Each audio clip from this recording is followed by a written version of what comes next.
जवनिया के बुत न सके से जिया पसैया संगे सुत न सके। अगिया जवनिया के बुत न सके से जिया पसैया संगे सुत न सके। दुख बुझी न दबई हमार के तमान करे मुँह देखी ना भातार के।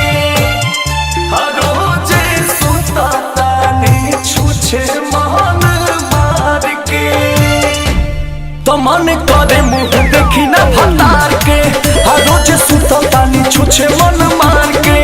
हो मन करे मुँह देखी ना भतार के हो रोज सुततानी छुछे मन मार के।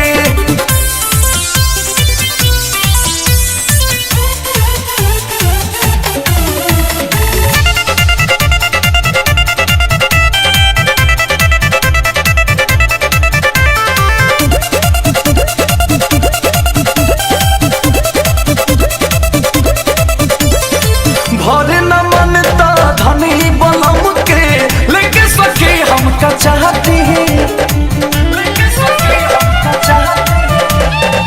दिला शराब बाप पियावा के लहगो होखे जवानी नुकर माटी धोई दे तरुआ मोर जार के। तमान करे मुँह देखी ना भातार के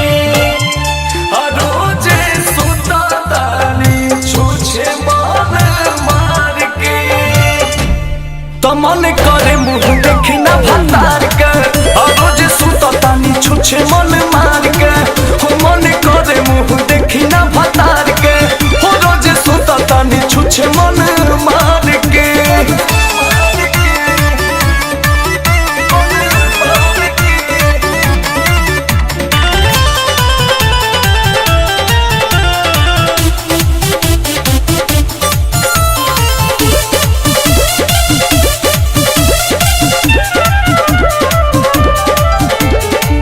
जगला भर में ना देही में साटे सुतेला वो करवाते। गरादा अंकुश के याद आवे कतना सखी हो पूछही माते। जब याद आवे नैहर वाला प्यार के तमान करे मुँह देखी ना भातार के